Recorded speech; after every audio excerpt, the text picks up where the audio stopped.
Quem está com a gente aqui também para analisar os aspectos jurídicos dessa prisão é a professora de Direito da Fundação Getúlio Vargas, Heloísa Machado. Professora, bom dia, obrigado por estar aqui com a gente. Olha, estamos analisando a decisão do ministro Alexandre de Moraes, que decretou essa prisão preventiva de Jair Bolsonaro. Queria da sua visão sobre essa decisão, dos aspectos jurídicos, se essa decisão de fato não deixa margem para contestação. Queria saber da senhora, por favor, um bom dia.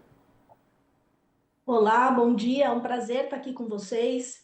Eu ressaltaria, acho que, dois elementos fundamentais dessa decisão. O primeiro deles é o fundamento em fatos novos, contemporâneos, e nos requisitos da lei para se permitir uma prisão preventiva. Seja o risco que se tem agora colocado em relação à aplicação da lei penal, com uma possibilidade de fuga, seja em relação à manutenção da ordem pública, justificada em razão de uma conclamação de Flávio Bolsonaro para que as pessoas se aglomerassem ali onde Jair Bolsonaro executava uma prisão domiciliar e cumpria essa medida cautelar, evitando provavelmente ou criando atos de violência numa possível ordem de execução da pena que se aproxima, que já está aí para ser declarada nos próximos dias. Então há fatos novos e fundamento legal para a aplicação da prisão preventiva nesse momento. Mas um ponto que eu considero muito relevante é que, se a gente olhar o processo como um todo, a gente percebe que o Supremo Tribunal Federal evitou ao máximo a aplicação dessa prisão preventiva, mesmo com fundamentos ao longo do processo. Nós já tivemos a revelação de planos de fuga e o tribunal optou por tornozeleira eletrônica. Nós já tivemos a continuidade delitiva através do uso de redes sociais e o tribunal decidiu por uma prisão domiciliar. Já tivemos a possibilidade ali de uma prisão preventiva em razão da coação judicial e obstrução de justiça, com pressão do governo Trump, e o tribunal resolveu manter a prisão domiciliar. Então, a gente teve um tribunal que atuou de maneira muito cautelosa durante todo o processo, para que a prisão estivesse fundada na legitimidade de uma condenação. Mas, a essa altura do campeonato, prestes à execução da pena, essa cautela poderia se transformar numa armadilha para o tribunal, caso Jair Bolsonaro de fato fugisse ou se criasse um tumulto ali para a aplicação dessa pena. Então, eu considero que foi muito acertada essa prisão preventiva e é importante a gente considerar que o tribunal evitou tomar essa medida durante todo o curso do processo. Doutora Heloísa, bom dia, Sakamoto aqui. Deixa eu fazer uma perguntinha para você. Obrigado pela presença, né? A oposição, diante da prisão do presidente Jair Bolsonaro, né, da prisão preventiva, tá falando, não, ele não tem condições, ele vai morrer preso, a saúde dele está debilitada, ele está numa situação muito grave, ele não tem condições disso. Só que o Supremo Tribunal Federal dos médicos a respeito da situação de saúde do ex-presidente levou isso em consideração, não? Pois é, esse é um ponto muito relevante, Sakamoto, porque a defesa juntou ao processo uma série de laudos médicos e pede prisão domiciliar humanitária, né, quando for executada a pena, em razão do risco de saúde, de degradação da saúde de Jair Bolsonaro se ele ficar em regime fechado. Acontece que parte desses laudos, inclusive, atesta a possibilidade de cumprimento da pena. E, na minha avaliação, essa prisão preventiva, uma vez que ela foi adotada após a juntada desses laudos no processo, me parece que traz essa perspectiva para o ministro Alexandre de Moraes de que, não obstante questões de saúde que estão indicadas ali, outros laudos eventualmente apontariam a possibilidade de cumprimento dessa pena neste momento em regime fechado e, portanto, também de uma prisão preventiva, né? Então, a decisão da prisão preventiva ela pode ter se dado não à revelia da informação médica, mas, inclusive, considerando a informação médica que foi juntada pela própria defesa. E claro que isso muda o cenário de saúde ele pode se agravar, eventualmente, numa prisão, e isso certamente será objeto de um novo pedido da defesa.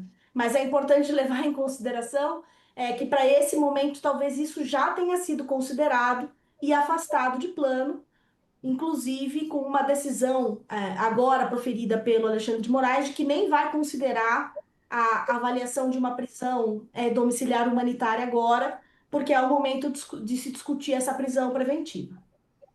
Deixa eu passar um aviso aqui para o pessoal que está nos assistindo.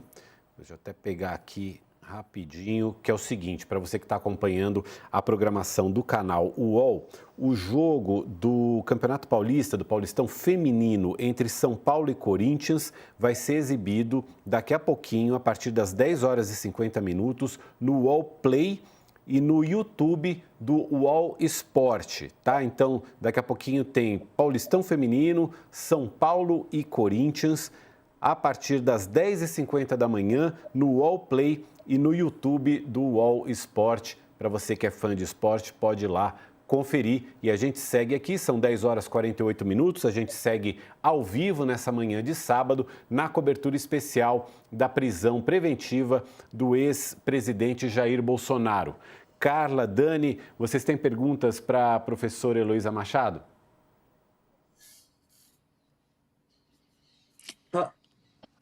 Vai lá, Carla. Posso ir? A gente sempre fica nessa, eu e a Carla. Vai lá. Não, a gente tem boa sintonia, Dani. É que esses delays que atrapalham. Isso é excesso de respeito, meu amor. Isso. Ah, que bom, Dani. É recíproco.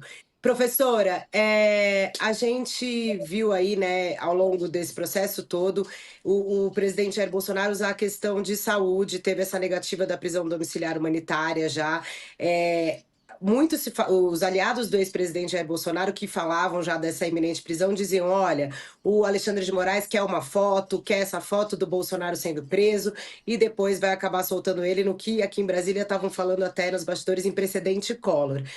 Eu queria avaliar, na sua avaliação, um pouco dessa jurisprudência em relação a prisões humanitárias, né, por questão de saúde, e se a senhora acha que nesse caso do ex-presidente Jair Bolsonaro teria margem para isso, mesmo, né, a gente vendo que nesse caso da preventiva está bem fundamentada a decisão do ministro Alexandre de Moraes. Queria ouvir a senhora nessa jurisprudência mesmo de prisões domiciliares humanitárias.